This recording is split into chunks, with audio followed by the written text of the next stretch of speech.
and welcome to the 5th day of exploring the chakras within a transformative paradigm.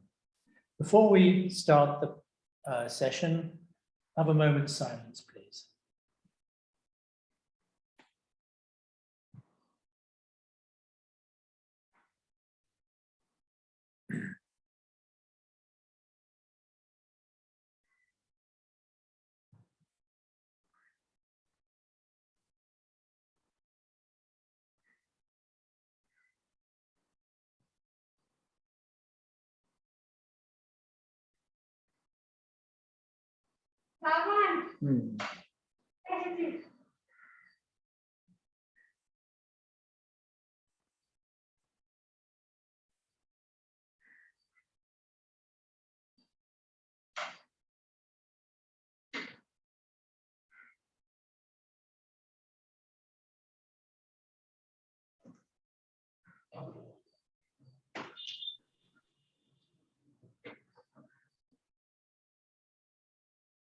So welcome everyone.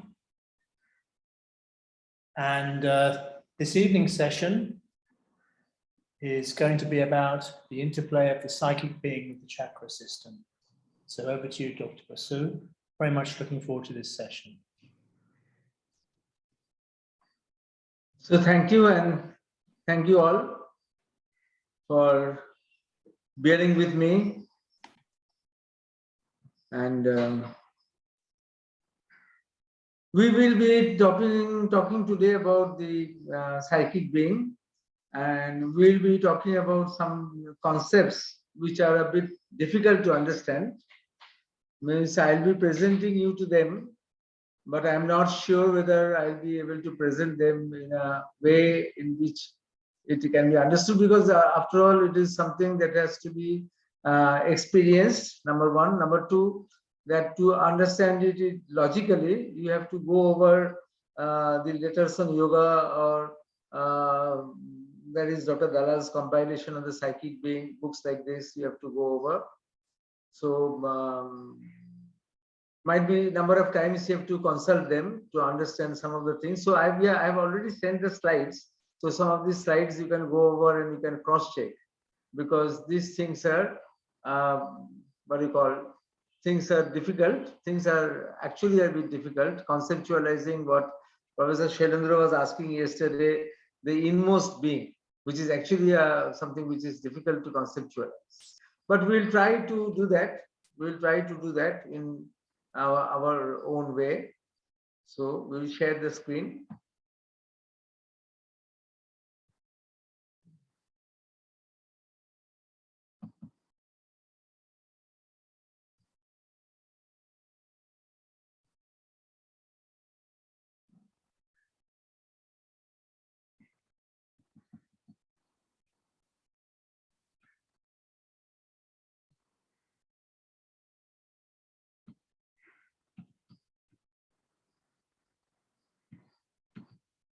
So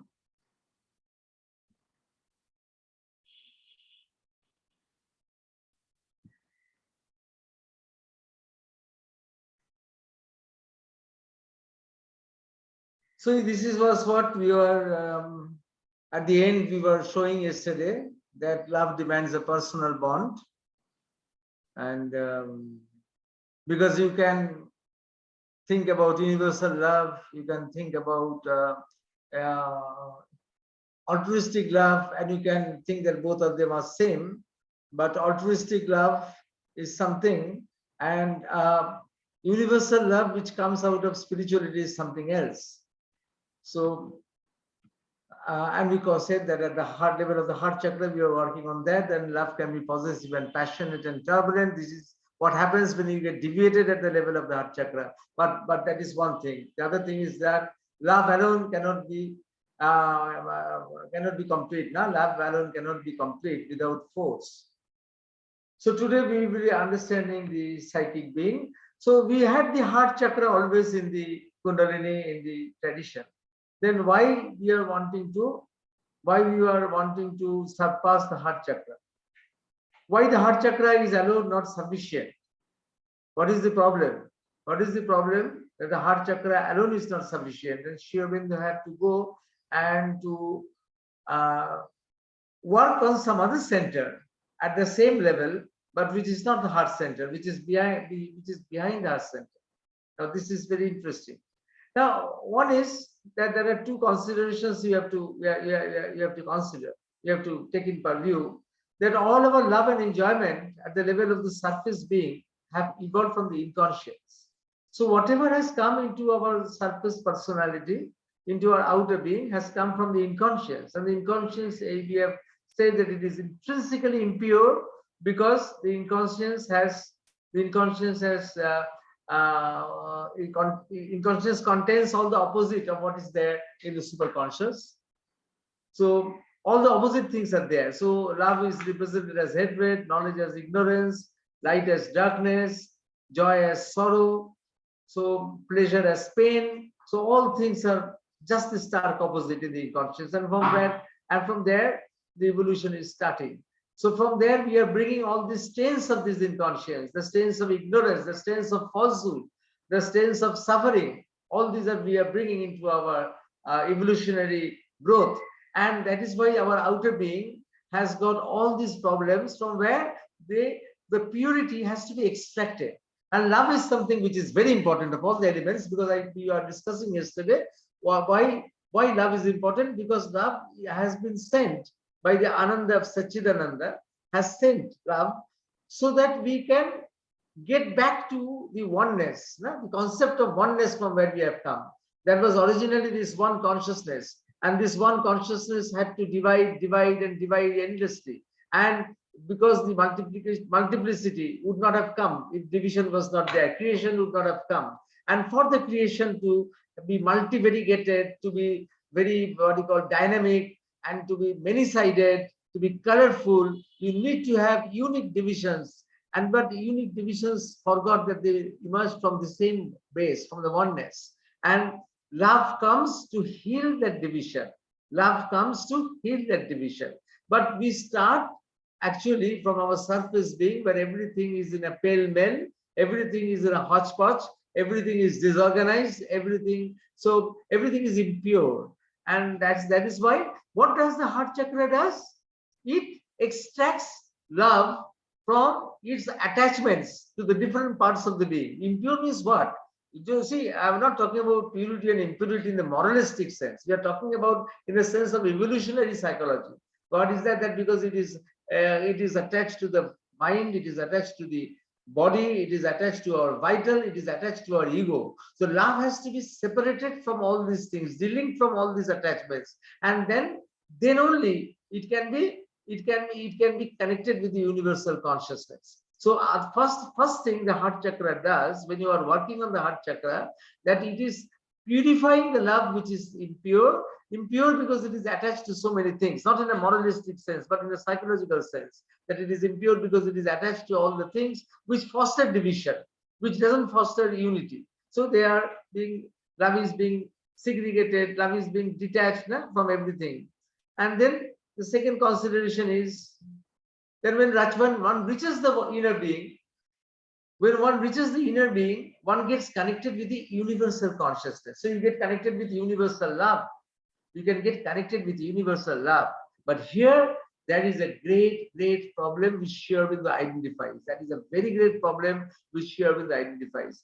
Because when you go into the cosmic consciousness, when you go to the universal love which is there in the cosmic consciousness, or you open yourself to the cosmic consciousness, you also open yourself to everything else which is there in the cosmic consciousness. So the cosmic consciousness has great positive waves. It has got great negative waves also. And you can get, and if you are not vigilant enough, if you have not done work on yourself properly, then you can also get connected with the wrong forces also. And they can just come inside you. So when you open your door into the cosmic consciousness, and everything can come inside you. So the impure energies are there from the non-evolutionary vital worlds. They are there in the cosmic consciousness. The impure energies from the non-evolutionary vital worlds. We talked about our evolutionary world, and we have described about the non-evolutionary world. And the impure energies from these non-evolutionary worlds are very, very powerful, and they are there. We talked yesterday, we discussed this, that about there are these pishacha energies, the physical vital energies that lead to rapes and sadomasochism and all these kind of things in the name of, we see, love gets deviated into what? Then there is a vital physical force, which again distorts love in a different way. No? It deals with love in a different way, where romance is there, but if romance is not satisfied, then it can come with hatred, revenge. It can come with hatred, revenge, and all the vengeance and all these other things. And then we have the intellectual vital forces, the asura, that glorifies perversion. No? So we have all these negative forces. And you see, all these things are related with love in a deviated way. So if you are not conscious, if you are not cautious, then when you are open yourself to the cosmic consciousness, then you can open yourself to all these negative forces. And without expert guides, actually this happened, that a section of tantrics fell victim to these forces. And then Sri Aurobindo was wanting to do something where you can get over these forces, from the very beginning. You need not worry about these forces. Otherwise, you will get stuck up at every level. And we begin with the same difficulties which has been there for thousands of years.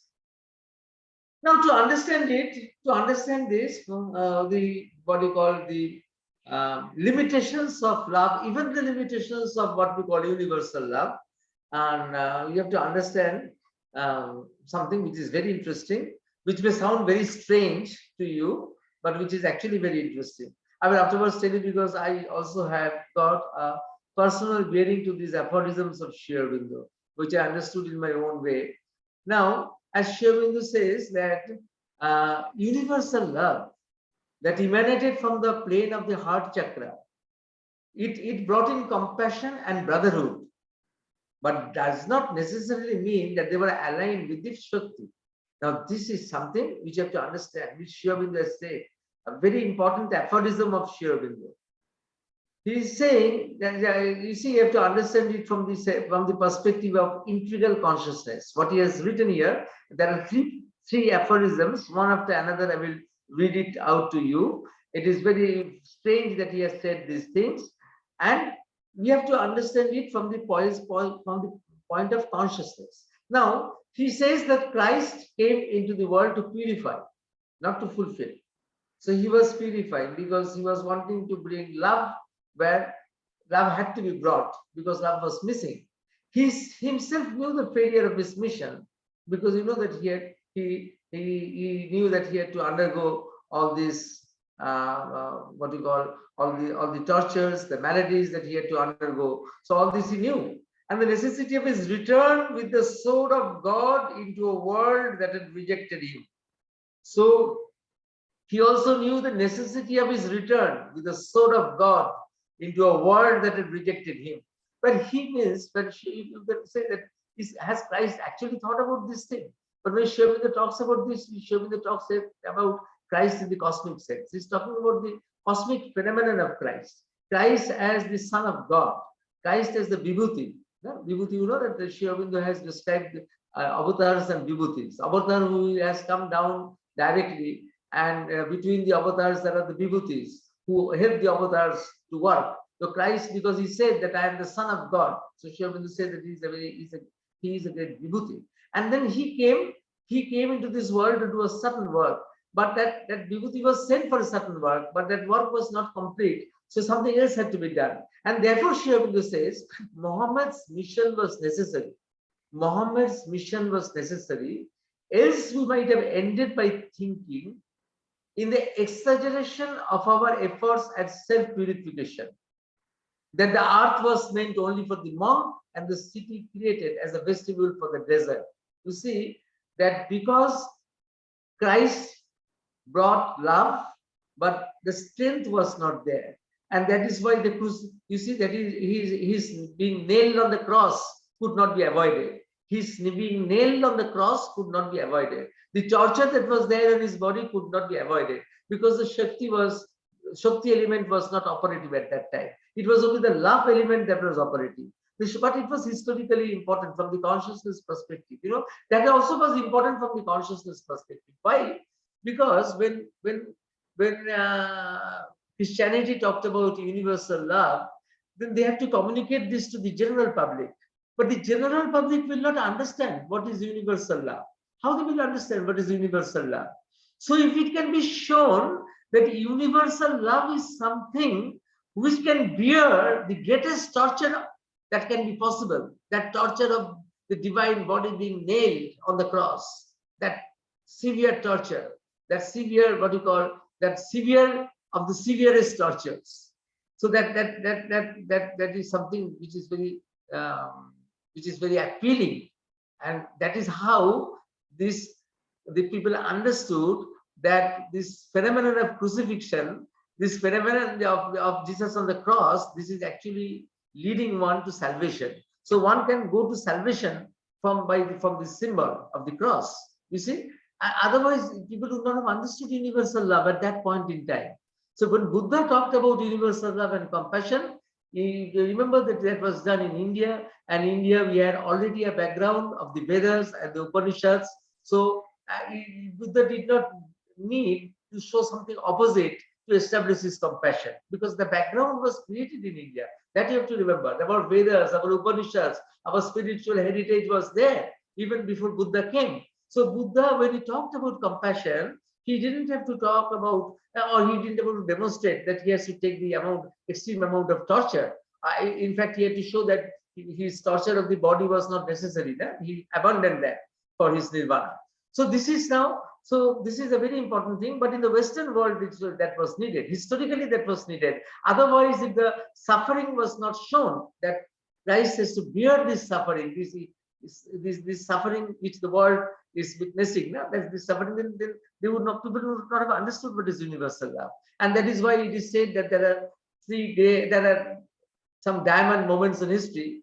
Always two moments have been described. One diamond moment was when Buddha entered nirvana. It is said that for a moment in the whole world there was no pain, only Ananda was there. Opposite of Ananda was not there.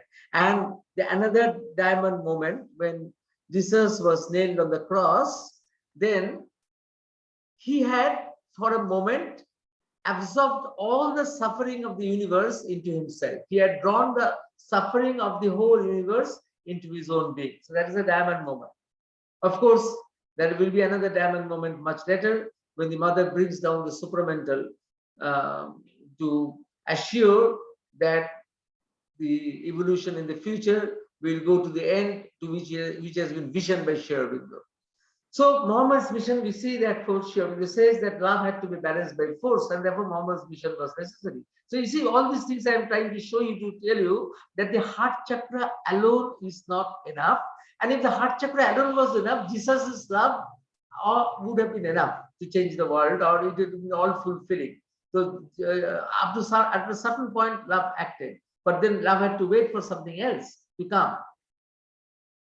Now, when all is said, this is the third aphorism of Sri Aurobindo. When all is said, love and force together can save the world. Eventually, it is love and force that can save the world, but not love only or force only.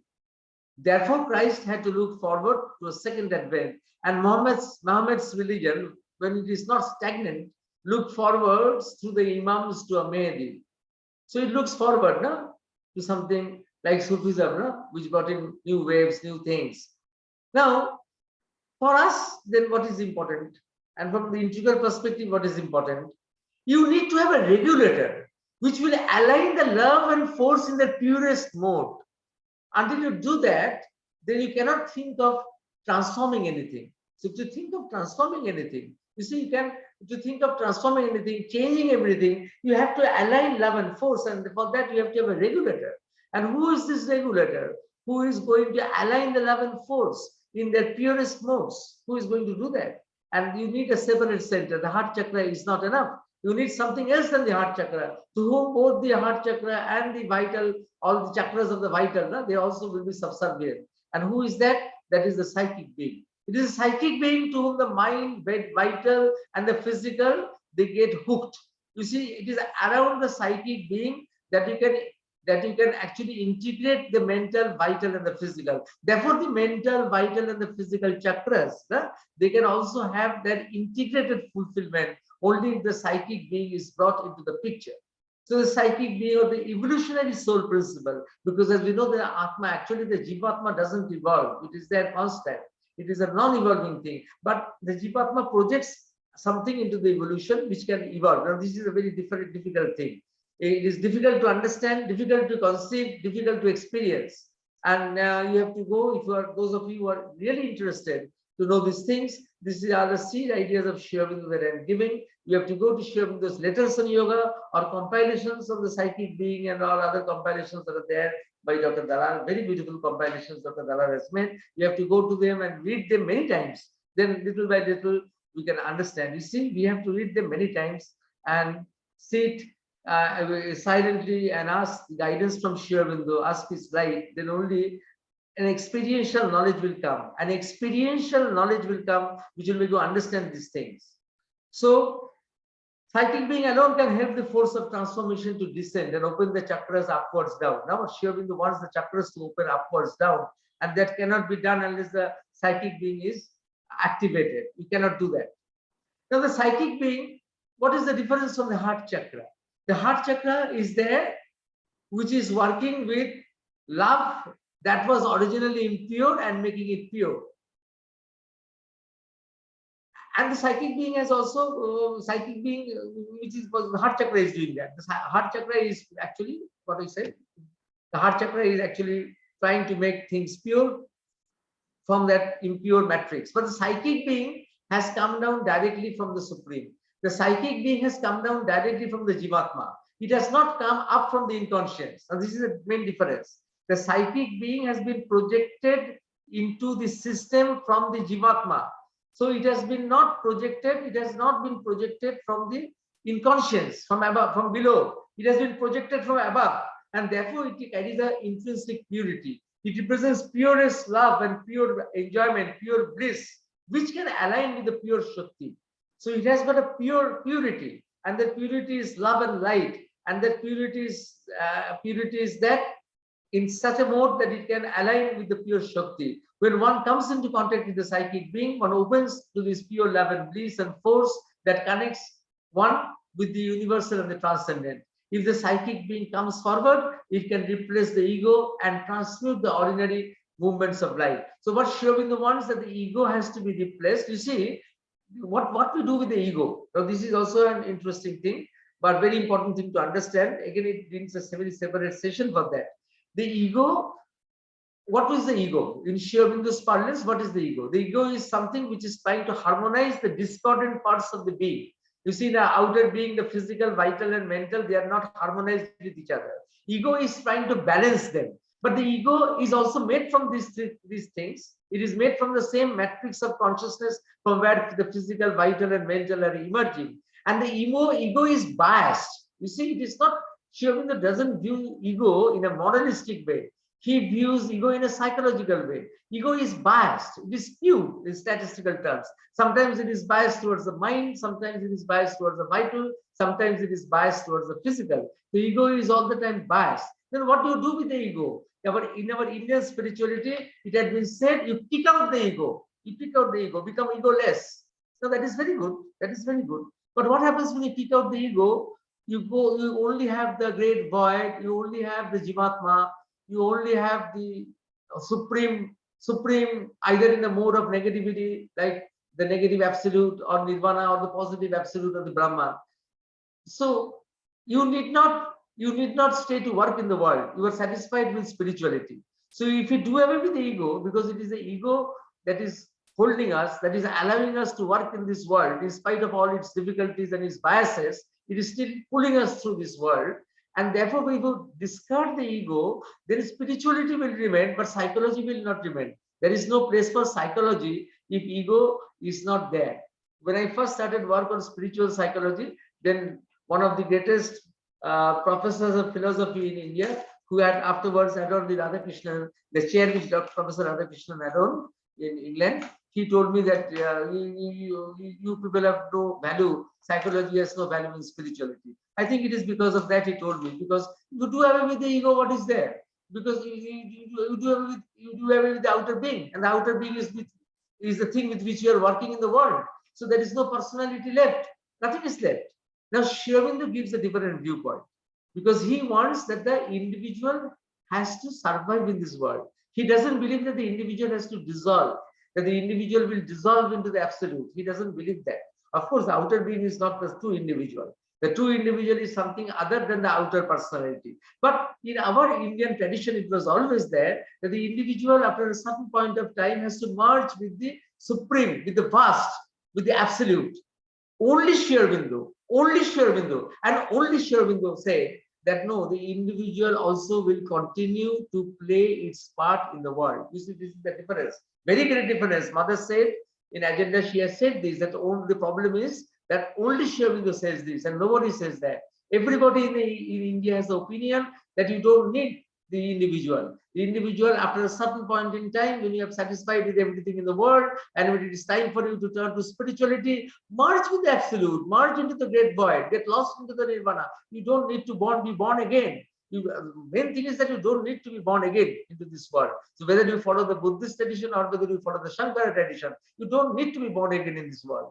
Only Sri Aurobindo wants that we have to be born again, and the individual has to remain. And for the individual to remain, a true individuality has to emerge. And for the true individuality, the ego-bound outer personality cannot be justice to true individuality. So the psychic being has to come forward and to replace the ego. Then only the true individuality will start working. Only the true individuality will start working, and then only what the tantrics wanted to dominate nature, that will be fulfilled. Even the tantrics didn't go that far, that the individual will remain separate. No, they also didn't subscribe to up to that extent. So what the tantrics originally dreamed, that also cannot be unless you accept Sri Aurobindo's position, that the individual has to be there, and to be for the individual. And then this very interesting thing, this has a bearing with the 3 aphorisms which I showed you before. We are talking about the psychic being, that Mother's New Year's message for 1957 is not a crucified but a glorified body that will save the world. You see, in 1956, Mother had brought down the supramental force, and she has assured that the human evolution, which Sri Aurobindo said should not stop at the level of the mind, but will go forward until the Superman or the supramental consciousness manifests in the world. It has to go on, and the Mother, with the sadhana, the bringing down the supramental, assured that, gave a certitude that that victory is going to be sure, is going to be certain, and actually that thing will be done. And for that, you see, up to the point when the supramental was not brought down, the whole world, the Western world knew, especially the Western world that was influenced by Christianity, they knew that it was the crucified body of Jesus which will lead you to salvation, which will lead you to the highest goal, which will lead you to heaven, or whatever you say, in the highest realization. So the path lies of the crucified body, and then Mother comes and changes the denouement. You see, it is not replacing it. It is just changing the denouement. She is bringing in some new principle. She says that the future will not be dictated by terms of that crucifixion. It will be dictated by terms of the glorification of the body, the glorified body that will come, the supramental body that will come. So the present creation stands on the inconscience from where evolution started. As the inconscious is impure, a bit of impurity enters into the evolutionary being. Now, Mother discovered that the psychic being could be the template of the new creation. It was very late, in the early 1970s, she discovered that the psychic being could actually be the foundation, the base, not the inconscience, where the new creation she is wanting to do, the new manifestation she is wanting to manifest, would have a grounding, would have a foundation in the psychic being. So then you see, you begin from a purity. You don't begin from the inconscience, you begin from the purity. And that, she says, gives a continuity to evolution. Because in evolution, we have stabilized the position of the psychic being. In evolution, from the inconscious we came, and the position of the psychic being has become stabilized. Once it has become stabilized, so you can use that for further growth, using it as a foundation. So you are not, Mother is not wanting to build the foundation of the new species, the new body, the new creation from the inconscience. She's wanting to do it from the level of the psychic being. So that is very important. That's why she has said that the next world will be dictated not by a crucified, by a glorified body. Now, just a little bit of deviation. My personal, I was always very interested to know You see, in India, the vast amount of people who had been converted after the British came to India to Christianity were people who were marginalized, were people who were people who were our Adivasis, who are tribals, or who are marginalized population, not because of our caste prejudices. They had got a what you call a very rough behavior from the other caste, not from the upper caste. So this kind of people, they had been converted into Christianity. But side by side, you have to remember a small proportion of very elite people who had not dispensed their Vedas and Upanishads, but they had also converted. You see, a small portion of elite people who had not discarded the Vedas and Upanishads, but they were studying them and they were meditating on them, but they converted into Christianity. And I had always thought that why did they do that? And afterwards they understood that appeal, that the universal love can only be understood if it can be shown to bear the greatest suffering in the world, the greatest torture in the world, which only the nailing of the body of the divine body of the Christ can demonstrate. No? That was such an appealing thing that actually these people got attracted. And it was so appealing, I felt that I almost felt that I would also have been attracted to that, might have been converted unless the mother had given this message. Fortunately or unfortunately, on the year of my birth, that it is not a crucified but a glorified body that will save the world. And then then I understood, no, it is going to be different. That was a very great thing. But we are for the future, and the future is held by a different denouement, by a different decree, and that decree is the supramental body that will come. And all that efforts that Sri Aurobindo is doing, all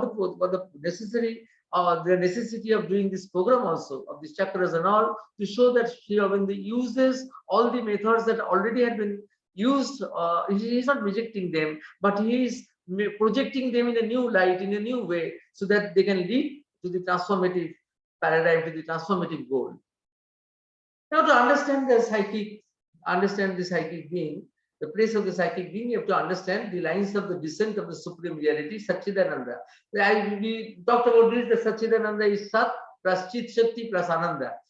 Same thing in three different modes, same thing in three different poises, the same thing. In the poise of Sat, it is an existential poise. Now, in the poise of Chit Shakti, it is the poise of manifestation. And the poise of Ananda, it is a value aspect. Now, to understand the psychic being, we have to understand that Sat, or the existential aspect of Satchidananda, it descends. You see, there are many parallel lines that are descending from above. The supreme consciousness has to descend. Otherwise, this world of manifestation will not happen. This world of ignorance also will not come. This world of endless divisibility will not come. Our creation would not have come if it was satisfied with its own self in the supreme realms. So it comes down. And when Sat comes down, the existential mode comes down, it comes down to be the essence of everything. See, when Sat descends to be the essence of everything, and in that poise, it is known as the self. At that point, it is known as the self. And when it goes further down, down in the inconscious, it becomes a spark, a soul spark. Now, that is important because we say that in the inconscious, everything becomes changed, all the values change. Light changes into darkness, knowledge changes into ignorance, love changes into hatred, life changes into death. But a spark, you cannot distort a spark, it's just a spark. So spark is not distorted. So that escapes distortion. It is a soul spark that comes down. You see, the Sat descends to form what you call the soul substance. At one level, it will be forming the Jivatma. And at the lower down bottom, it will be forming the soul spark. And this soul spark will grow up in evolution, because it is that which is supporting the evolution. And it will grow up through evolution, through many lives, until at a certain point of time, it acquires a personality, a soul personality, which Sri Aurobindo calls the psychic being. Now, the manifestation, Satchidananda is actually programmed in the supermind. You see, supermind is what? Supermind is just below the Satchidananda. It is a plane of creative consciousness, which is programming the supermind. It is programming the supermind to form the manifestation. Supermind, programming the Satchidananda. Sorry, slip of my tongue. The supermind is programming the Satchidananda so that the manifestation happens. So Satchid and Ananda are being programmed. And whatever gets programmed will actually begin to be executed from the level of the global cognition, that is overmind. So the overmind is the global cognition. It is the superconscient cosmic consciousness, the cosmic consciousness that is top, at its highest level. That is the overmind. So overmind is where everything will become, where we will start to be executed, no? Because things will be executed. Something will come into the cosmic consciousness. Something will be universal. Something will be individual. You see, programming is done in such a way that consciousness can be present in an universal mode as a cosmic consciousness. Consciousness can be what you call condensed to form an individual, so that the individual consciousness also comes. But everything starts from the overmind. So it is at the level of the overmind that this thought gets translated into the jivatma. Now, as we told yesterday, other day, jivatma, we say, from our childhood, all of us have heard that the atma is the same in everybody, but yet the atma is different. So everybody is different, yet the atma is same in everybody. That is because the jivatma is simultaneously singular and plural. The jivatma is simultaneously singular and plural. It is like the curtain in your room. So the curtain has many folds. Each fold is different. Each fold is unique because each fold is separate from the other folds. Yet all the folds have come from the same base, from the same matrix, from the same curtain. It is just like that. You conceive of jivatma just like the curtain in your house with different folds. So the curtain is single, but the folds are multiple. So it's just like that. It is simultaneously single and multiple.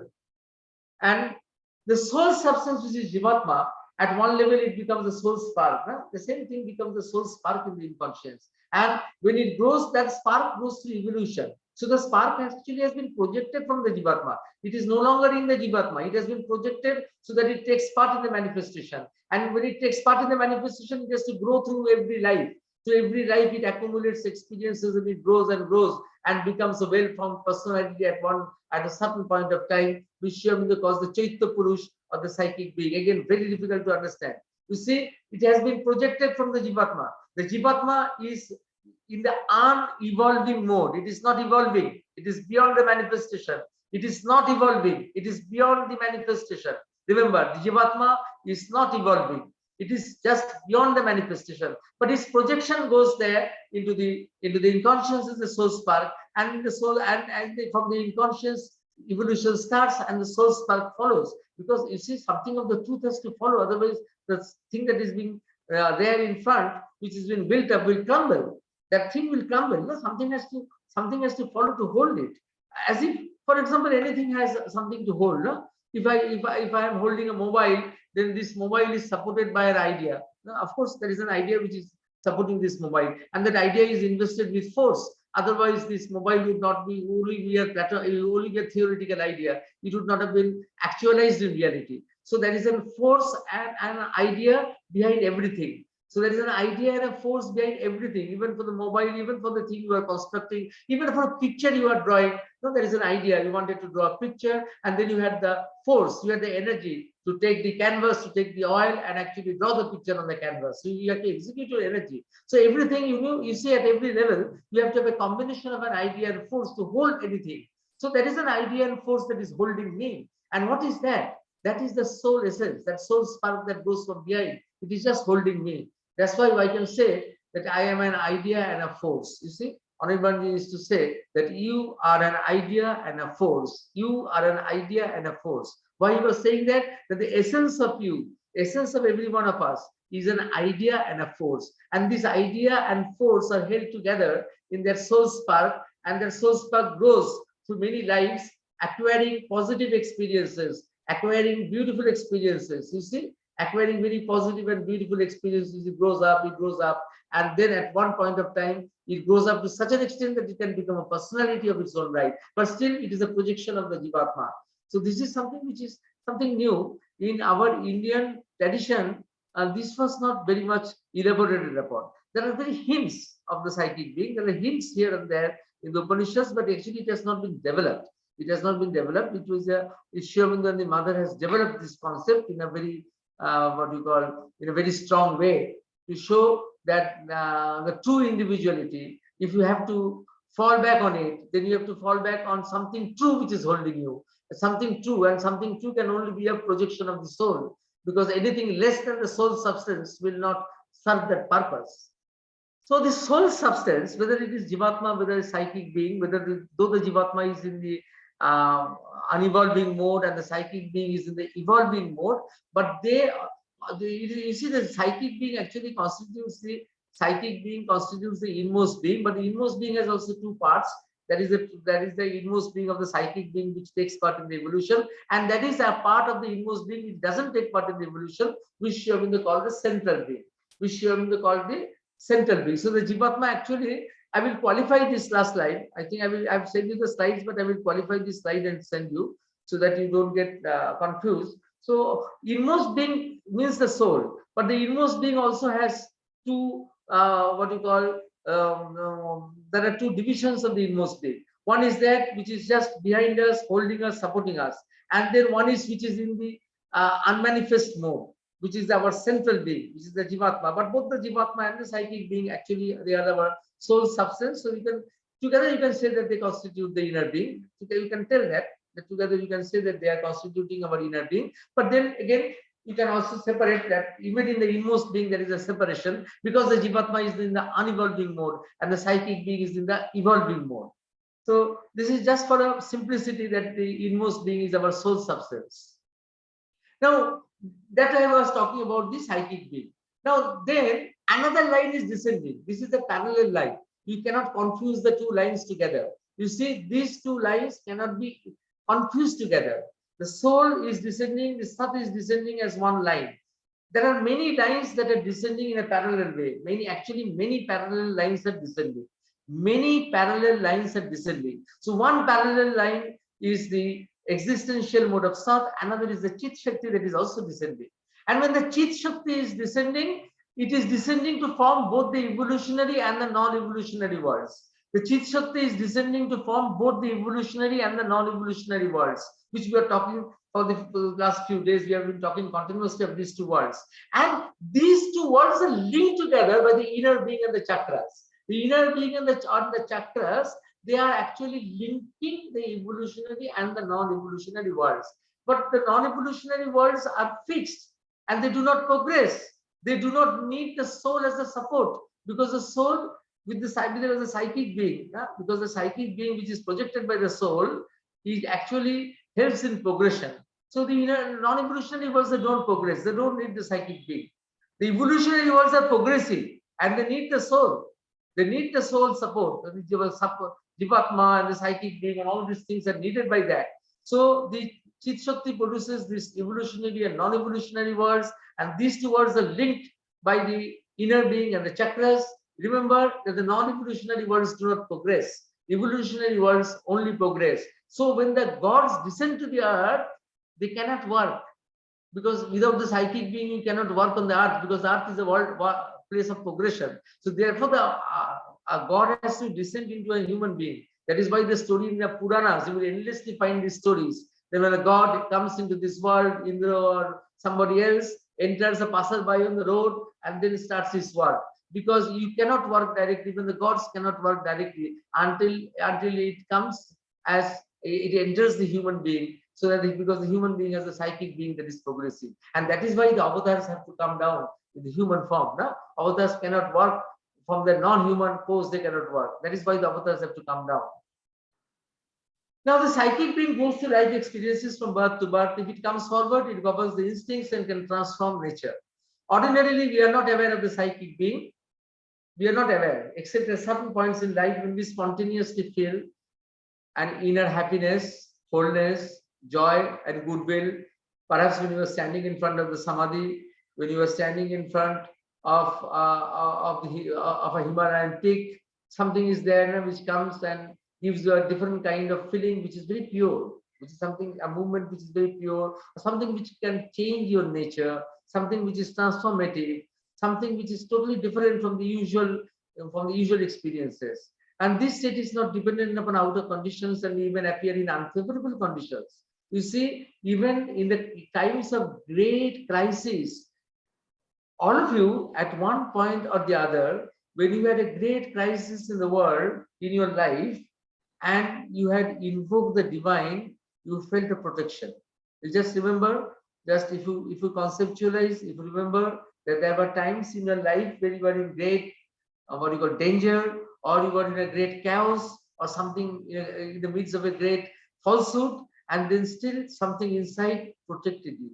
Something inside gave you a sense of security. Something inside gave you that feeling that everything will be okay. That was a psychic experience. So it is free from psychological disturbances. Psychic being is free from psychological disturbances, and it is around the psychic being that you can integrate your personality. It is also free from the subconscious and the egocentric disturbances. Now, we'll talk about that how to develop our psychic being. That is what we'll talk about. And but before that, you see, do we need the Jivatma?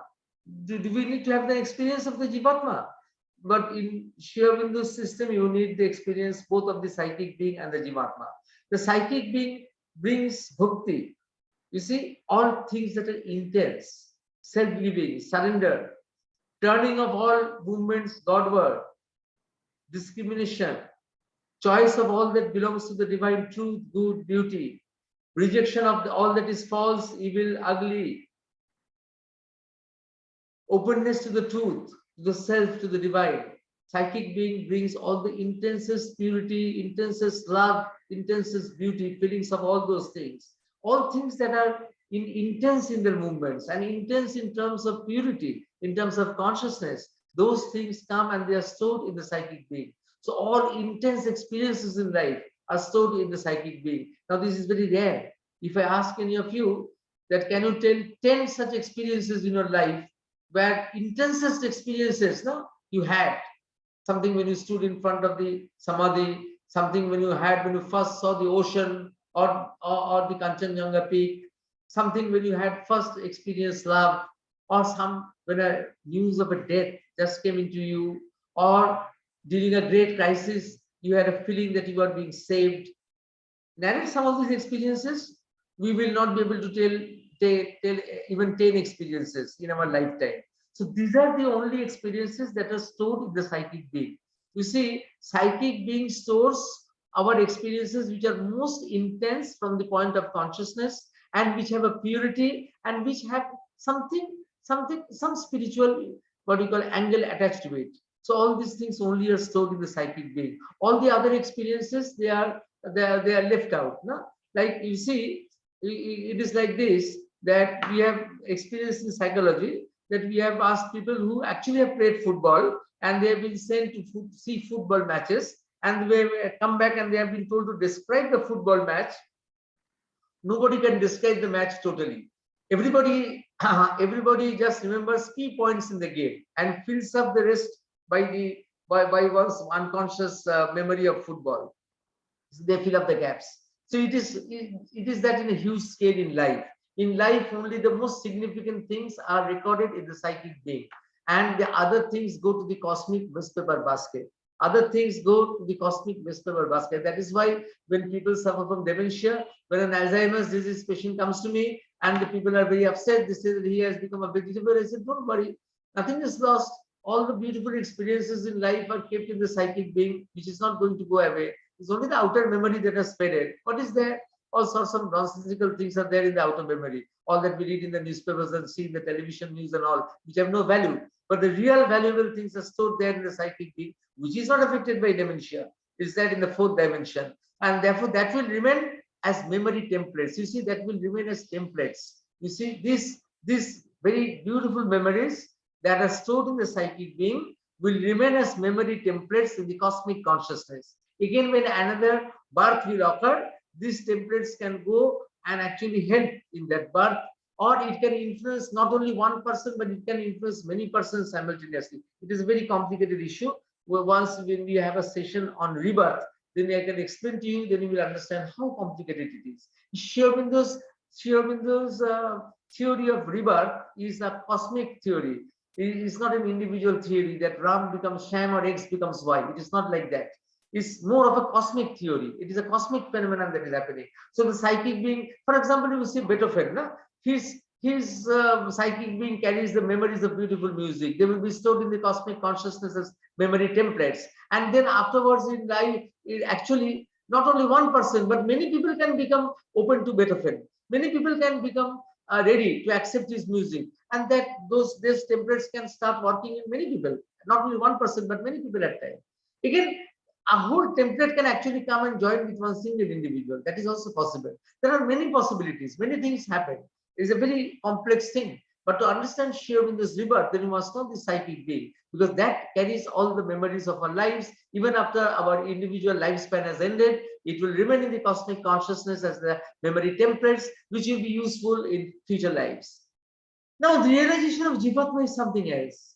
It brings silence, freedom, wideness. Now, all things that are widening experiences, expansive experiences, experiences that lead you to go on expanding to infinity, eternity and infinity. Now, all these experiences of impersonality. You will become not only you are not a personality, you are also an impersonality. That is why in our Indian system, when we describe an individual, we don't say that individual personality. We use the word individual being, because a being has got a dimension of personality, has got a dimension of impersonality. And then Sri Aurobindo assures that you have an experience of the Jivatma, then your karmic effects, you can overcome your negative effects of the karma. Afterwards, in future lives, your karmic effects will no longer haunt you. The karmic effects, the effects of your karma will no longer go and disturb you if you have an identification with the Jivatma. So you see, in our integral perspective, you need both the movements. Now, this is the last slide, and after that, we'll just have a little bit of session. Try to for a few minutes, we'll go inside and try to meditate on the psychic being. Let me, Manan, let me end this slide, or then we'll talk, because this is the last slide. So it was traditionally believed, this is something very interesting, that it is traditionally believed that the individual soul dissolved in the spirit, dissolved in the supreme, dissolved in the great void. So you need no longer to be worried with the individual, because one day you will become one with the great infinite, and all individuality is a dream. It is a temporal thing. Only I said, only Sri Aurobindo, and only Sri Aurobindo has a different view. Sri Aurobindo believes that the individual has to retain his uniqueness. Sri Aurobindo believes that the reality expresses equally as the transcendent, universal, and the individual, and three are equally important. If the transcendent is important, the universal is important, and the individual is also important. You cannot say negate one and just say that the other one is important. All the three are important, and the individual can, of course, the individual has to be an individual. An ego-bound individual is going to dissolve. That is, it cannot carry on. As Sri Aurobindo said, that ego was the helper, ego is the bar. After a certain time in progress of consciousness, ego cannot sustain your progress. So the individual retains his uniqueness. When, if the psychic being can join with the Jivatma, not dissolve with the Jivatma. The psychic being is not going to dissolve with the Jivatma. It is not going to merge with the Jivatma. It is going to join with the Jivatma. You see, but it retains his uniqueness. Like your father has built a business empire, but the son also builds another business empire together. But they are different. But they are together, and they are different. It's like that. That the individual retains its uniqueness only when it can join, but not merge with the Jivatma. And this joining, of course, cannot take place at our ordinary way. In our ordinary way, it can only join when the evolution reaches the supermind. And then only the supramental personality can become incarnate in the physical body. You see what we are wanting to have, what we are wanting to understand, the transformation from the chakras. And then you have to go beyond the chakras. That is a level where you have to go beyond the chakras. You have to actually surpass. You have to go to the maximum where the chakra is leading you to the superconscious. And from the superconscious, again, you have to go above. Taking that as a base, that is the foundation, that is necessary. What the chakra system wants, that when you go to the 1,000-petal lotus, that you can shift to the greater consciousness. That is very needed. And once you have made that shift, then you are ready to go further. And to further, when you have to go to the supermind, then only then when the psychic being joins with the Jivatma, then the supramental personality becomes incarnate in the physical body. Matter becomes radiant, and the human being becomes the living form of the divine. Only one process from ignorance to knowledge. I think we'll just get out with 3, 4, 5 minutes. We'll just have a little bit of concentration on the psychic being, and then we'll go in for a questions and answers with a little bit of 2-3 minutes time gap. We'll do that if you. I think that will be better. So I will tell you that let us what do you call? Uh, Let us try to concentrate on the psychic being. It is difficult. I will just give you some hints.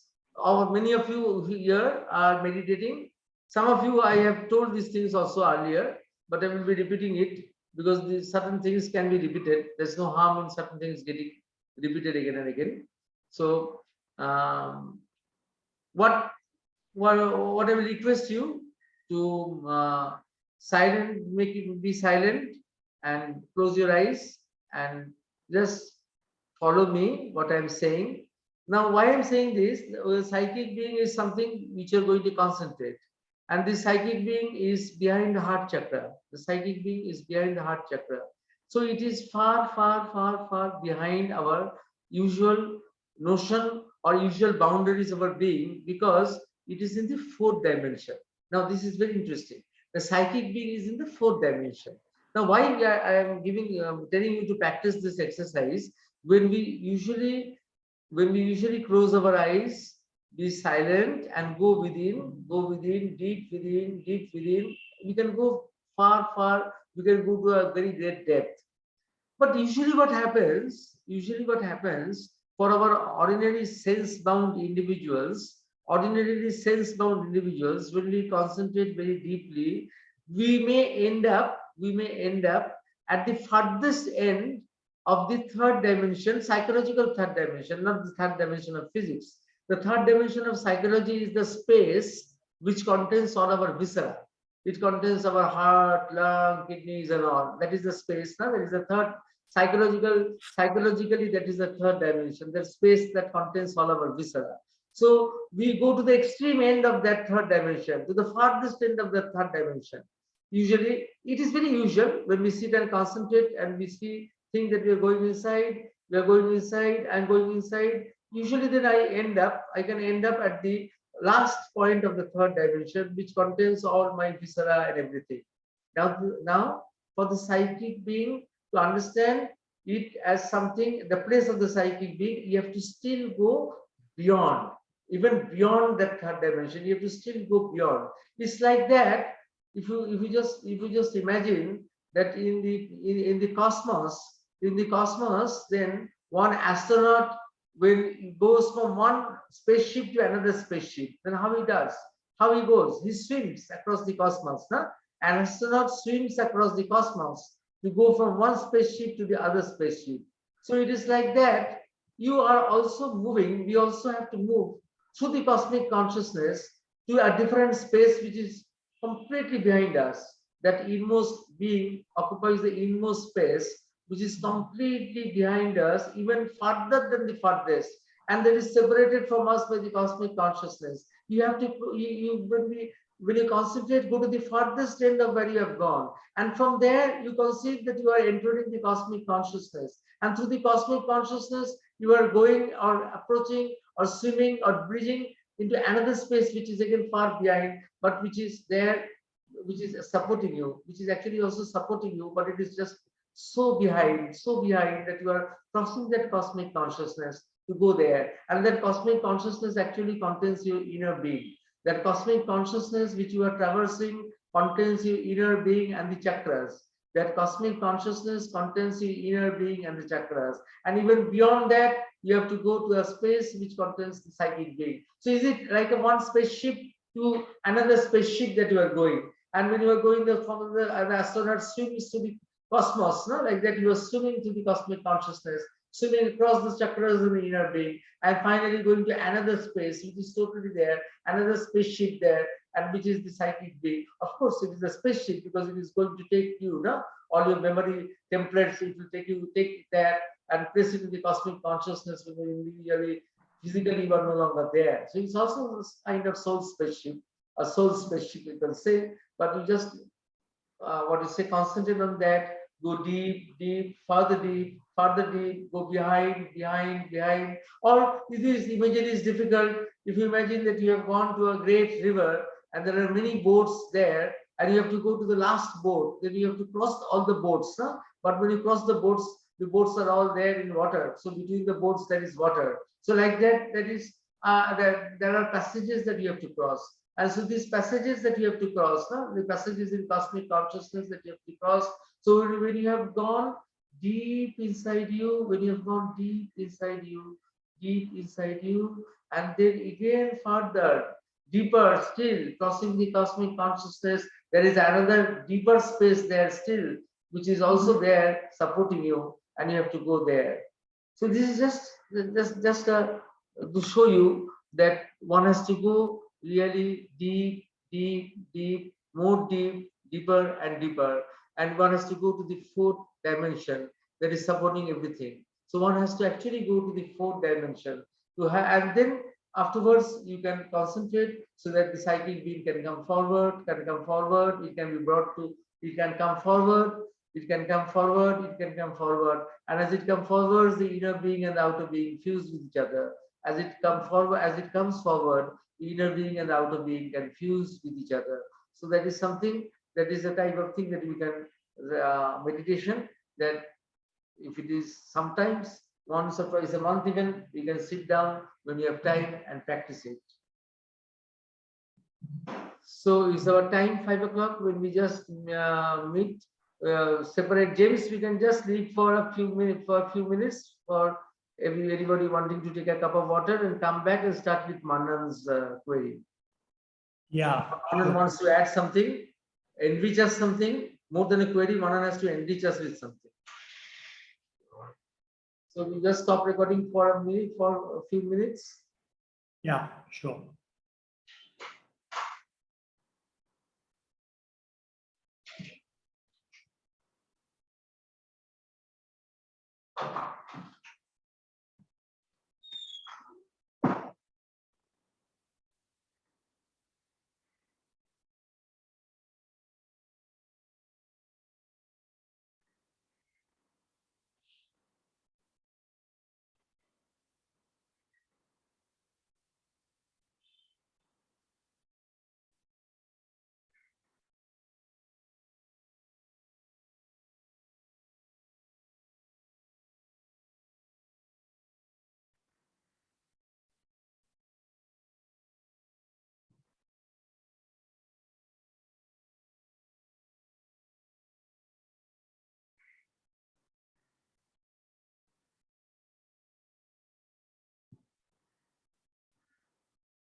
So if you have not stopped the recording, we can continue. And yes, Manan. Namaste again, Dada. Thank you for the extremely engaging, valuable, inspiring session again. Immense gratitude as always. So we had done this workshop in September, Spiritual Ranges of the Mind, the 6-day workshop that also I was a part of. And I was thinking on these lines, Dada, I have actually 3 questions. I'll quickly put them. So you talked about finding the psychic being, and over the last 5 days, you've been stressing the importance of it over and over again. And all of us who are serious about integral yoga realize that it is a process and a long journey. And you've stressed emphasis on that over and over again. So the process of finding the psychic being, the process of deepening, kind of then becomes the yoga of divine love, bhakti yoga, and then heightening that we talked about during the September workshop. Heightening and also being conscious that inconscient also holds the supermind. That kind of becomes, say, the Gyan yoga, because that is more with the mental faculty. And then the idea of going out in the world and the psychic being poised, actively, dynamically, kind of becomes karma yoga. And then all the three together in aspiration and action kind of becomes yoga of self-perfection. This is what kind of came to me when, as I've been listening to you Yes, today. yes, you can say, because unless you integrate yourself around the psychic being, you cannot ascend upwards. Right. You can only ascend upwards when you. I am a person individually. What am I? I am just made up of a few thoughts, few ideas, few emotions, and few sensual what you call enjoyments and all. Very mixed up thing. To go up, I have to be integrated. I have to be a real something, and to be a real something, I have to be integrated around the psychic. Then we have to go up, and this brings to this Siegfried's very interesting question: is the fourth dimension the last one of the psychological realm? So there are many dimensions in their inner worlds. So that is a horizontal dimension. In the horizontal dimension, when you extend as an individual, you can extend up to the fourth dimension. As an ordinary individual, we can go up to the fourth dimension. After that, that is a what you call a vertical dimension. So that is a different thing. Then from the fourth dimension, you can ascend to a completely different kind of world, which is not only fourth dimension. In a way, it is also stationed in fourth dimension, but it can also transcend. Or sometimes it is difficult to extrapolate or try to relate all the things together, because there are so many different dimensions crisscrossing each other. But there is a vertical dimension and there is a horizontal dimension, and the horizontal dimension, of course, leads us to the fourth dimension. And when you go up vertically, then you enter other things seen from a different perspective, other dimensions which is seen from a different arrangement of dimensions are there. So we are talking about one arrangement, first, second, third, fourth, but that will be a different arrangement again. So it's difficult to understand because it is multimodal. As we talk about multiverses, it is like that. Only one small spark comes out of the Jivatma, means what called that. It is a figurative way of saying that the Jivatma is sending other soul spark, which starts the evolution. So if you say it in a cosmic sense, even in the cosmic sense, you can use the word singular. But because this thing is happening, evolution is happening again and again, the singular thing is being repeated again and again. But in the cosmic sense, you will say that the soul spark comes and triggers of the evolution, that you can say. But also as every individual who is evolving also has a psychic being which is evolving from one soul spark. So a soul spark is something, or even Jivatma, all these things are something which can be seen in an individual sense, it can be seen in a cosmic sense. It is very complicated. In what way you are seeing it, you have to understand. If you ask me if it is a cosmic phenomenon, I will say that it is a soul spark that has come and it has started the evolution. If you consider that all of us are individuals with psychic beings, and all psychic beings start from soul sparks, no? Then we can say that at the origin there was a soul spark that developed in my individual psychic being. So I am looking at the thing individually. So is that aha moment? I think this is a matter of your perception, how you perceive it. That aha. I would be interested to know how you relate to your aha. Karma arises from this memory templates. No, karma is something that is in Sri Aurobindo's theory of karma is different. Sri Aurobindo's theory of karma doesn't relate with the usual karma theories. It is because the soul is wanting to have new experiences in every life in its progress. The soul wants to have new experiences, wants to outgrow all the past experiences, to have newer and newer adventurous experiences.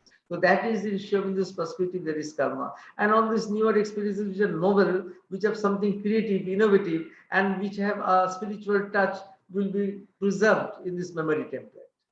But karma as a phenomenon is different. It is that seeking for the soul is seeking new experiences. You have to see it in that light. Knowledge of the truth sense means sense what you call. If you in one way, of course, it is The question relates on how you use the word sense. Because to understand the psychic being and Jivatma, actually, if you talk about sensory organs, in that sense, we have to develop subtle senses. With our ordinary senses are coming from our material substrate. So therefore, the materialistic senses which come from our material substrate cannot give us the truth of the immaterial. So to have the truth of the immaterial, we have to develop our subtle senses. So we have a set of subtle senses, and if you call truth sense, of course you can use it in a different way, in a literary way. Of course, that is the psychic being, and Jivatma is the in a way it is the truth sense of the individual, because every individual has got something which is supporting it, and to know that what is supporting it, you have to understand the concept of the psychic being.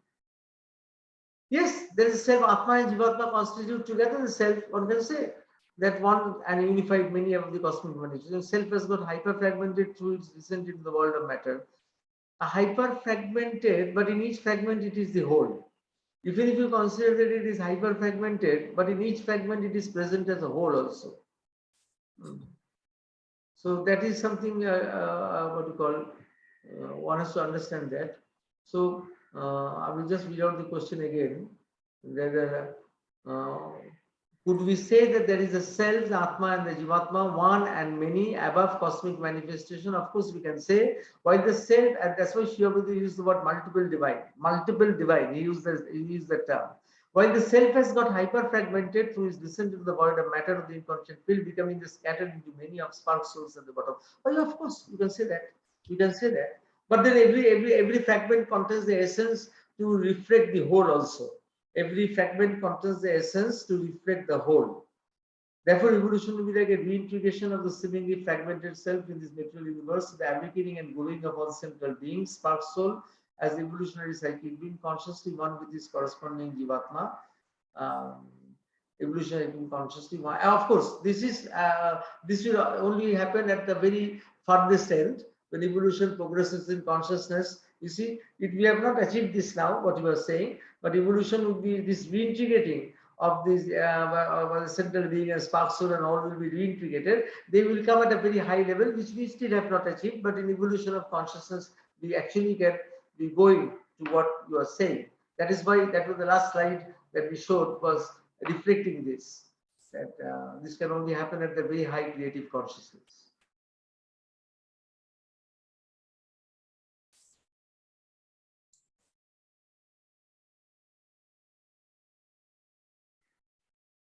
But you see that Aurobindo was so particular and so what you call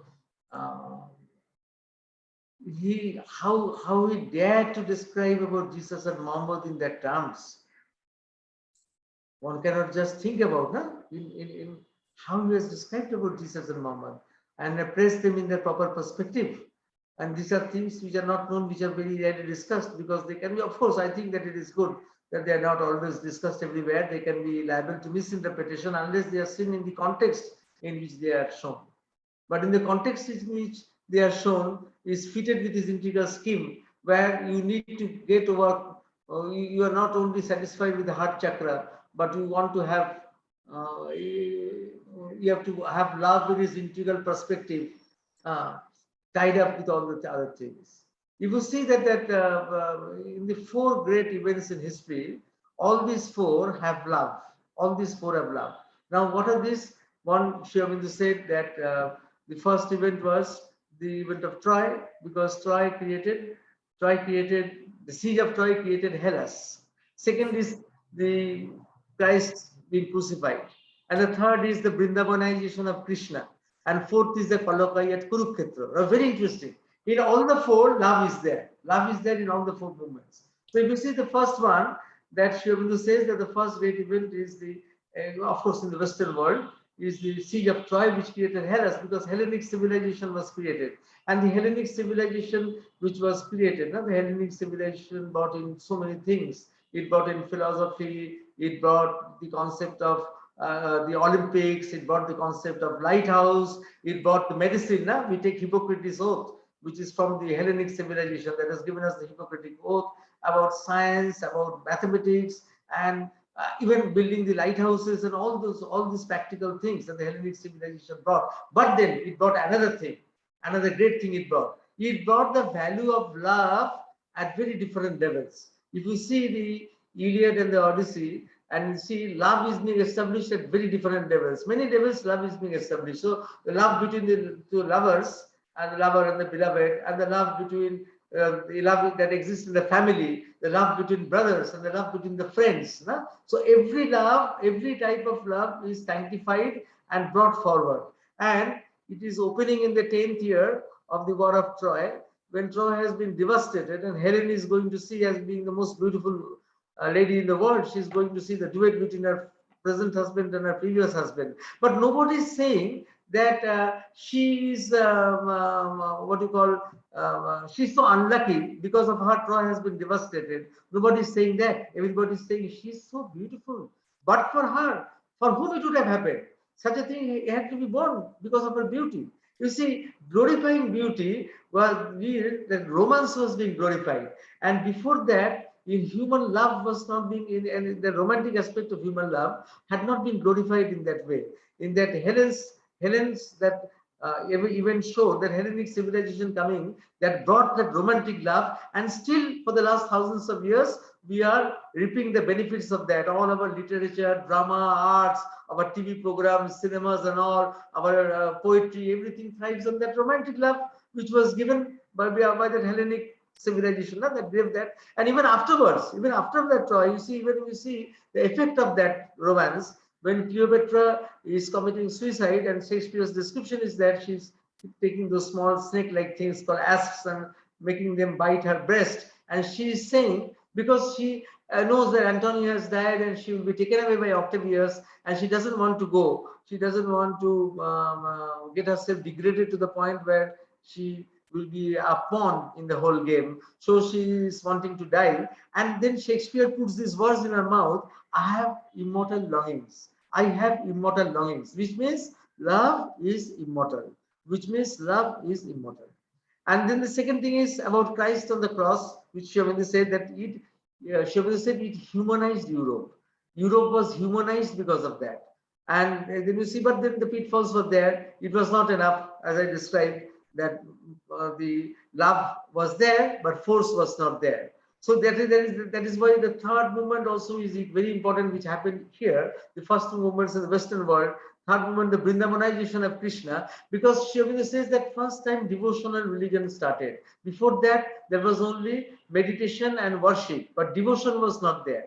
If you say all sorts of classical songs we have in India, but the depth which is being conveyed by the bhajans, or like say something like Mira's bhajans, that depth is unsurpassed by anything. Whatever classical music we have, whatever the music we have developed, great music we have developed, of course, very great music we have developed, but still we say music taken to the heights is one thing, but music taken to the depths, that is that Bhakti Giti, that is that Bhakti Marg.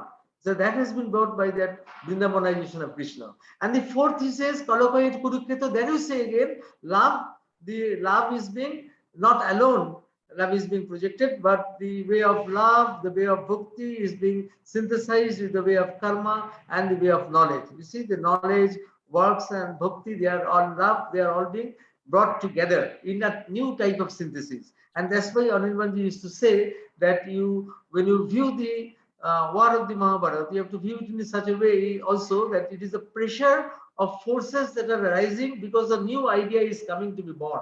And the new idea is a synthetic idea, a new synthesis. And the synthesis is that love alone cannot be there, but it has to be linked with knowledge and with works. So that is a new synthesis. You see, all the four great events have love. Somewhere or the other, love is there. So love is such an important thing which we don't understand. So, but it is something worth pursuing. For us, the psychic being our mother has given, with her all her love, she has given us her psychic being. And she, if you are open to her, her grace acts on the psychic being. That is why I told you yesterday also, I told you, and day before yesterday also I told that we do not have initiation in our system because already the psychic being is there and the mother's grace works on it. Now then, you see, even if you have not worked on your psychic being, many people who have come to Mother and Aurobindo actually came because suddenly that psychic got an inspiration. You see, even without knowing anything of the psychic being, even without meditating on the psychic being, even without going through yoga, many people in the world, they have been attracted to the mother and Sri Aurobindo only because something in the psychic being had a feeling, a psychic feeling, something arose. It was might be for a second, might be for a moment, might be for a few moments, but there was a psychic movement, and that psychic movement recognized that there is something hope, there is something now that is worth pursuing in life. Like other things are all secondary. So something is there which is all compelling. So in many of our people who have come to us, in many of us who are here, who have gathered here, they have come here even unknowingly. It was a psychic being, because you see, nobody has nobody goes and preaches about Sri Aurobindo. How they can preach? Then you have to preach life divine, which is not possible. That you go on do a preaching with the life divine or with the synthesis of yoga. So that is beyond all preachings. So how then people have come? It is just because the psychic gets attracted, and then throughout your life you have to work on it. Now you have to develop it. Once you have been shown the glimpse that is possible, that even without your knowing that something responded, something corresponded to the truth, then it is our duty, it is an obligation on our path now to develop it and how to make it a more sustainable experience. Dr. Basu, Yes. I have a question and an observation. Yes. Yeah, may I? Okay. I think the observation, you mentioned that, Greek had, there were different concepts of love. And it's interesting that there are 4 words that are used in Greek: eros, philia, storge, and agape, right? And in the English King James Version of the Bible, they're all translated as love. And so sometimes even the dialogue between Christ and Paul, for example, where he says, "Do you have agape for me?" And he replies saying, "No, I have philia for you." He says, "Do you have agape for me?" He replies, "I have philia for you." And then he asks again, "Do you have agape for me?" And then he finally says, "Yes, Lord, I have agape for you." So these are the same 4 words in Sanskrit, right? Shringar, Maitri, Vatsalya, and Karuna. These are the same four words.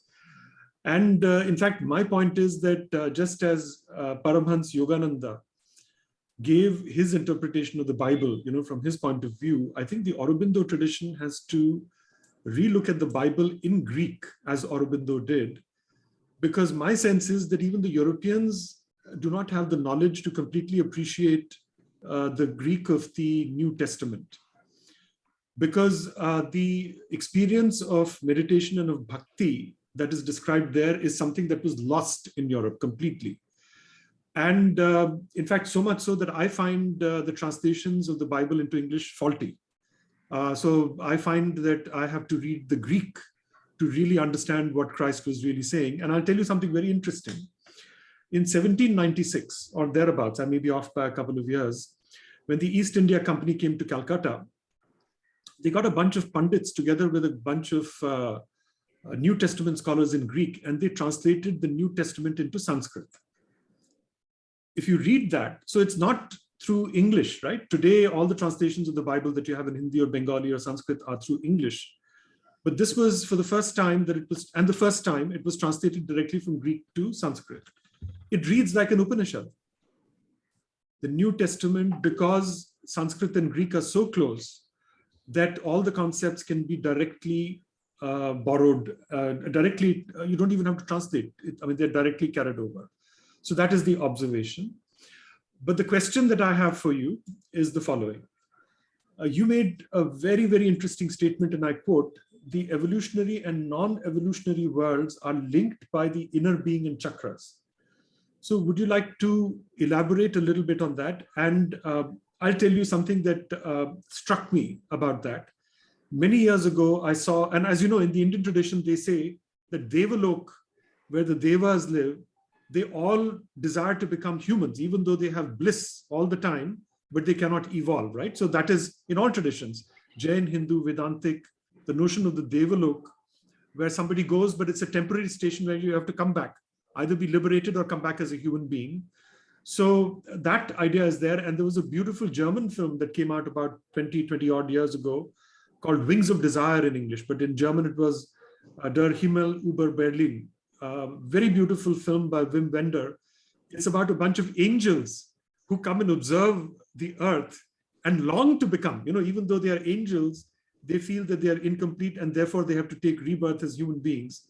And they do. So it's very, very interesting. That may be a very interesting film for some people to watch. But I'd love to understand from you what is the purpose of the non-evolutionary world in Sri Aurobindo's philosophy? Before that, I will just say that Sri Aurobindo has written an exhaustive poem, verse, going through many scores of pages, which is called the Iliad. And my friend Michael, who is a co-author of my book on psychology, he has worked on it, and he speaks about it. I will tell him one day to write it so that it can be given. So that Iliad is the whole that the interplay of the Greek gods with the Greek human beings, and that whole interplay of the things that has been brought out from a very different consciousness. It has been brought out. Iliad. Yes. That was written in hexameter. So that is a very beautiful thing that he has given. ILIUM, is it? ILION. Ilion. Okay. And this is something which is, and also because of our very good friend Ananda, who has passed away, he was the only person who knew the play of the Greek gods and the Indian gods. Actually, Mother had given him the permission to build the temples to Greek gods in the island we had in our ashram. We have an island in the ashram, and Ananda had built those temples to Greek gods, and he used to tell me what are the Greek gods who are similar to the gods in India, who are there. And after he has passed away, I don't think anybody in the world has got that similar kind of knowledge. Ananda, I will speak one day of him in one of the courses. He, as Mother said, that he is one of the oldest psychic beings in the world. One of the persons who has been, very few persons who has been born many times. One of the maximum number of times, very few people have been born, and he's one of them. Outwardly, he was very disorganized person, extremely disorganized person. And there were many questions raised that why the Mother was giving him protection. He's such a disorganized person, and she had to say that he carries one of the oldest psychic beings in the world. So he knew this interplay of these forces, and he used to tell me. Unfortunately, I had not recorded them at that time. So he has passed away. Anyway, about this inner being, what I say that you will see that we are, as an individual, bound by our senses, bound by our body, bound by our physical parameters. We cannot conceive of the immaterial or the absolute or the unknown, unless we can reach out to the cosmic consciousness. And in the cosmic consciousness, all the things that are being replicated in our evolutionary world have their corresponding stations in the non-evolutionary worlds. The non-evolutionary worlds, what I say, that during evolution, every time when the evolution starts, then something comes from, there is a impetus that goes from below upwards, so that the evolution should start.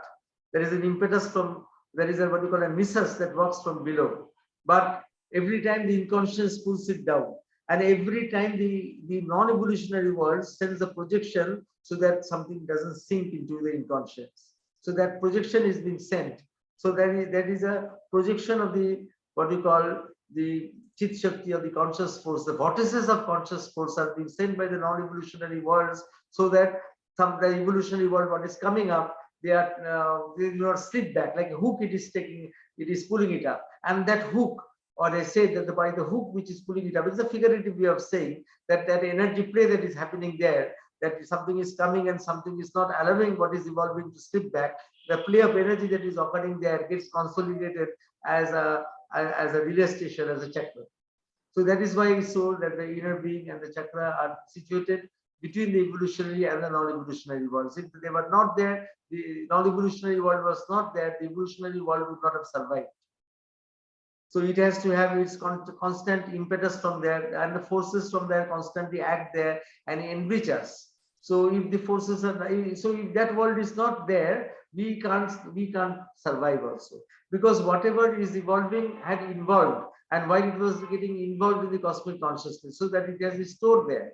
So it is a storehouse of whatever is going to evolve.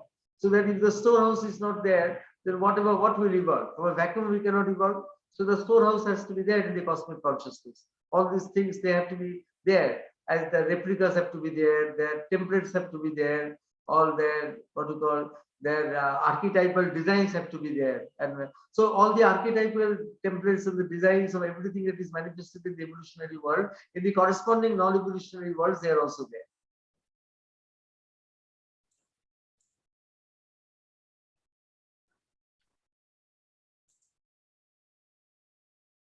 So good, you had good questions. Anybody is Dr. Vaishnav, would you say something? Varinder?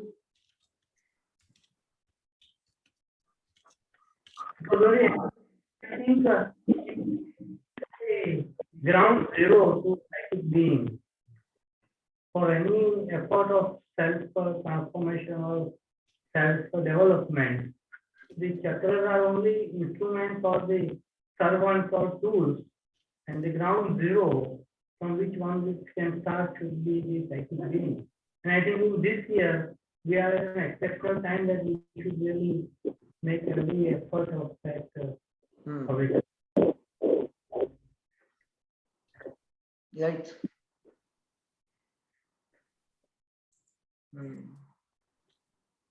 And the other very beautiful thing is that Aurobindo has given the rightful place to the individual, which nobody has given.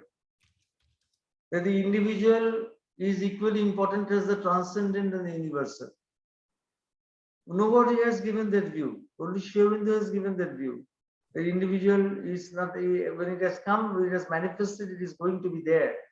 Nothing is going to be in West, as we think that all this is temporal and we will get back to the absolute. We will merge with the divine, everything. Individual will remain, and all our individual knowledge and our accruement and all of our work, our development, everything will remain. Everything will remain. Even if there is, even if the creation dissolves, suppose our cycle dissolves, our creation dissolves, as all our things sink into the unconscious, all things that are happening in our cycle of creation, all things will go into the what we call the unconscious of the universe, the cosmic unconscious, the cosmic inconscious. Everything will get there and get buried, and from there, when a new creation will come up, again things will come up from there. It is not from vacuum, not from zero. If you see, every time there is a pralaya, there is a dissolution of creation, and every time a new creation happens, but the new creation is something other, is a new element, of course. But then all that we have accrued, all our knowledge, all the things that we have come up with, all is not going to be in West. Nothing is going to be in West. Everything will sink down, even if the creation outwardly dissolves. Everything will sink down into the vast unconscious. That is what is represented by the declining image of Vishnu. Vishnu lying down, Vishnu there, the declining image of Vishnu lying, and the creation coming up from here. We're carrying in his consciousness, carrying all that has happened. All the pralaya has happened, but everything is being carried. And again, from you see, Savitri's first page you read, which is the most difficult page in the whole Savitri. The most difficult page in the whole of Savitri is the first canto, and the most difficult of the first canto is the first page. If you see the first page, if you read between the lines, then you will see that creation is not occurring from a zero, but some memory is getting stirred up, and that memory is that of a memory which is getting buried. So even if there is a dissolution, memory gets buried, and who knows? Or many things that we are using in this cycle of creation might have come from past creations which have got dissolved, but which were there in the inconscious. For example, if you tell me, you give an example, I will say that the image of Ganesha, that image of Ganesha is something very unique. It is the only image which you can go on breaking and making. Throughout your life, if you are an artist, every day you can make a new Ganesha image with one pose, tomorrow another pose, day after tomorrow another pose. Throughout your life, every day you can make different poses. Such kind of image might have come from some past. Who knows? There are something which might have come from some past creations, from past cycles, which are no longer there. It's very difficult to say. Yes, somebody was wanting to say something. Yes, please. If I understand, psychic being is evolving individually and progressing always new. That's right? Yes, Okay. some new element will always be there. Okay. Every Then, creation will have a new element. okay. I make a parenthesis. Can I name it the psychic being like meta awareness? It's only parenthesis. Yes. Okay. And then if the psychic being came from archetype world, isn't it? Because everything has to come from the significant, the meaning, no, the archetypes. Then the archetypes has to be infinite, because if the archetypes they have the form of the future psychic being in evolution, the archetypes has to be infinite, isn't it? The archetypes in this Aurobindo in this Aurobindo system, we identify the archetypes. Actually, what we are talking about, the archetypes which will be stimulating all the creative things, they are being positioned in the overmind. And of course, overmind is something which is a global consciousness. Overmind consciousness, Aurobindo called it a global consciousness, which is an infinite consciousness. There is where the archetypes are, right? And if there is not the proper archetype, it's not possible evolution, isn't it? Okay. And then we have to keep in mind one fixed dimension, because they have to be first the archetypes, and in another side we have to keep in our mind and the dynamic and impermanent evolution. Is it? Right. It's very contradictory. Yes, it is complex, but it is something, truth is very complex. You have to see the complex. Okay, I enjoy it. Thank you. It's a pleasure. Thank you.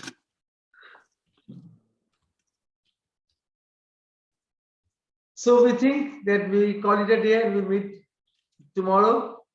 And some people have asked me questions. I will try to give the answers. Sorry, Dada, I wanted to actually ask a quick question which got skipped day before also on vital and mental will.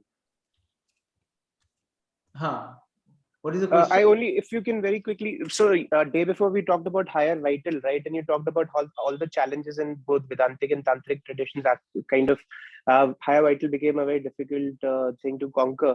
So, you know, when you talked about idea and force and consciousness being both, and Sri Aurobindo and the mother also say true consciousness is true power. So will force to create ideas, right?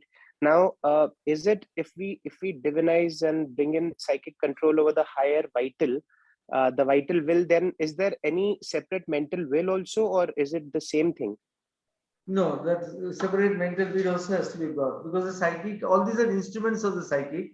The vital will is the will of dynamism.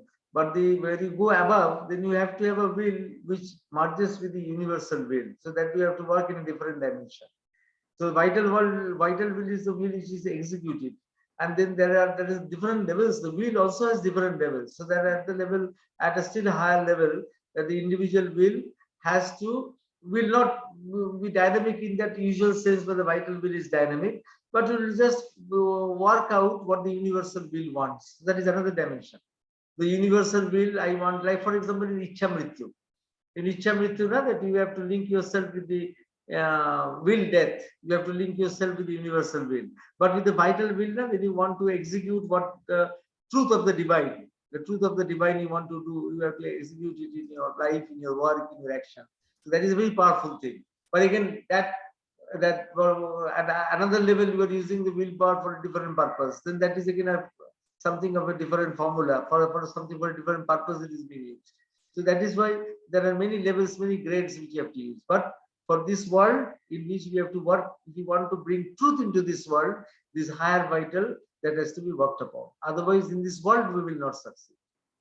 So is it fair to say that for yoga of divine works, the higher vital has to be divinized for execution of the ideas? The vital itself has to be divinized. The vital, right. Vital has to be made into an. I told you that one right. in Indian tradition, our ascetics, they were afraid of the vital, not because of moral reasons, but because the vital was turbulent and unpredictable. After 50 years of sadhana, you open your eyes and apsaras dance in front of you, and then you fall down. It's like that. Who takes the risk? Let me go to the jungle now where apsaras will not come, or these things will not come. Nobody will come to disturb me. So the vital is impoverished in the ascetic sadhana, in the retreats and all. The vital he doesn't get his food. But then world will be left like that, untransformed. And then Rajneesh wanted to transform the world without transforming the vital. Wanted to do something very unique without transforming the vital. And that is why that whole movement, if you see Rajneesh's movement, it got fired. It's because of that he wanted that untransformed vital. In fact, I think this is the best explanation of Rajneesh movement going wrong that I've ever heard from anywhere. Netflix also didn't capture it this way, so gratitude for that also. Radha, I know we are running out of time. I have a very audit of vitality. yes. I'm sorry if I can ask one more quick question, or I don't know, maybe I'll reach out to you individually. No, it's your choice. Okay. So in the Gita, in the chapter 2, Arjuna asks Sri Krishna about the attributes of a sthit prajna, right? And then Sri Krishna answers in the last 18 verses. And then now we know that the supramental force has descended in 1956, and now the supermind is already there, and it's available as an opportunity if we consciously strive to connect, right, and surrender to the mother, most importantly. So I'm tempted to ask you, are there some poises or some outer attributes of psychic being that you see in, because you have so many people that you meet with, right, of all kinds. So I think it would be invaluable if you could share your ideas around that. I don't know. I was just tempted to ask this, so I just thought I'll put it out. Just repeat what you said, the last words, that is what you say, that the psychic being? Like Arjuna asked Sri Krishna about the signs of a sthit prajna, and Sri Krishna answers in the last 18 verses of chapter 2. I'm asking you, from your work and your experience and even your intuition observation, have you seen some signs of psychic being in people, manifesting more and more after, especially after the supramental descent, 1956? Yeah, in a sense that after the supramental descent, you see, children that are born, if you read the books, that milestones of development that are given, in which year you develop what? After 1956, that milestones have progressed much faster. It is truth. Milestones have progressed much faster. Children develop much faster than the things that are described in the books. So that is, I will say that is something very spectacular. And you see, receptivities have come, I will say, because of the descent of the supermind and the psychic presence. You see, I will just tell you one thing to explain this. My friend, he has recently passed away. He did an Ichha Mrityu. He willed death. Now, he was a Sufi saint, and at the same time a Hindu tantric. He was doing Hindu tantric rituals for corpses in the great funeral grounds of Birbhum, and at the same time in Sivri, which is the occult, which is the most powerful occult meditating place in the world. And then he was also a Sufi saint, running a Sufi shrine. And one day at his Sufi shrine, he told me, and he was a great admirer of Sri Aurobindo and the mother. And once he was in Pondicherry, he was not wanting to go because he said Sri Aurobindo was not leaving me. And then he told me one day that, you see, that Sri Aurobindo, when he passed away, he transmitted the light to the mother. But the mother, when she passed away, she didn't transmit the light to any individual, because no individual would have been able to keep that light. The light would have departed from Pondicherry. So she has changed the rules of the game. She has diffused the light in such a way. That anybody who is open and receptive will benefit it, will take it, and then one will grow. And this is what I find. And this also I got corroborated when Champakalji went and he passed away in Gujarat. Then Professor Ashok Das asked him that, why did you come here to die? Then Champakalji said that after 17 November 1973, mother is everywhere. So it was just corroborating my friend Sufi friend's statement that light has been diffused in such a way that anybody who is receptive. Now I will give you an example. I have a communist friend who is totally communist and alcoholic, and I give him Sri Aurobindo's poems in quantitative meters. And he is a very good reader of poetry, and he reads them very thoroughly, but that background. And then he suddenly comes and tells me, Acha, that what descent is very important in your Sri Aurobindo system, which is totally true. that word descent, DESC, and the descent of consciousness, that must be the most, one of the most key words in your system. Just wait, and that also Bengali translations by a Marwari of Aurobindo poems in metrical experiments. Just imagine, one Marwari gentleman has translated in Bengali Aurobindo poems of metrical experiments, which is not a very good translation, but still reading that, he came to that conclusion. So if you say like that, I see everywhere around me that the pressure of that light is there, and whoever is receptive takes the light. Whoever is receptive can take the light, and with the light one can go. So that is why today devotees or non-devotees don't matter, but the light is there, it is acting and it is pressing. It is also pressing on the psychic being. Of course, time is limited, but what you said is interesting. I have given some examples of this in my book, which is getting published. We have given some examples of how. Dada, I've been waiting for your book. I've been waiting for your book for the whole of It's last there year. in Ashram place, taking a bit of time. But then we have given these examples are there. But throughout, I'm seeing that there's something of the other. Even just also consider my Sufi friend. Just she's managing a Sufi shrine, and she's telling me about light. He's explaining me that all is a play of light. It's nothing but a play of light, and it is just light that is there. You have to just follow the course of light. Just imagine, and the way he told me that the mother has diffused it, she has changed the rules of the game in such a way that anybody who is receptive will take, and then one will grow. See how beautiful he has rendered it. And then also, this is also interesting. Nowadays, I find that people who practice occultism and tantra, even they don't know anything of the mother, if they see the mother's picture or something, immediately they recognize that she is a very high occult force. That they recognize. That also something in that, say, in deep inside them, something resonates. Otherwise, this recognition cannot come. But all sorts of occultists, so whether they are from any religion, when they see the mother's picture, in occultism, there is no differentiation between religions. Occultism, there is no differentiation between religions. So religions, the mother said that we are having the age of spirituality. So this is very interesting. My daughter, after studying in the ashram school for 7 years, she has studied in the ashram school. When I was 7th year, I took her to Tiruchirappalli. I wanted to go and stay in Tiruchirappalli for 2 to 3 days for a different thing, because the station master of All India Radio in Tiruchirappalli wanted that Independent Day message. That message was not wanted from anybody from All India Radio in Calcutta or Bombay or Delhi, from Tiruchirappalli. So I thought that Tiruchirappalli must have some spiritual heritage. So I went and stayed there for 2 to 3 days. And of course, Ramanuja's, Ramanuja's body is there. You see, when Ramanuja passed away, his disciples told that we don't want to leave you. Then he had a hollow statue of him built, and his body is placed in that hollow statue.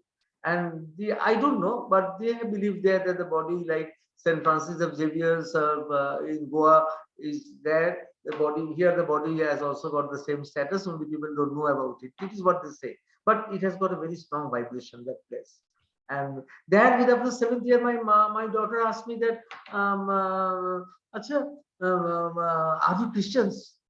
So you see, we never discussed. Then I said, no, we are everything. But she didn't know, although her mother, we have all the Lakshmi and Saraswati and Durga, everything in our home and all that. But she sees in the ashram, everybody is with everything.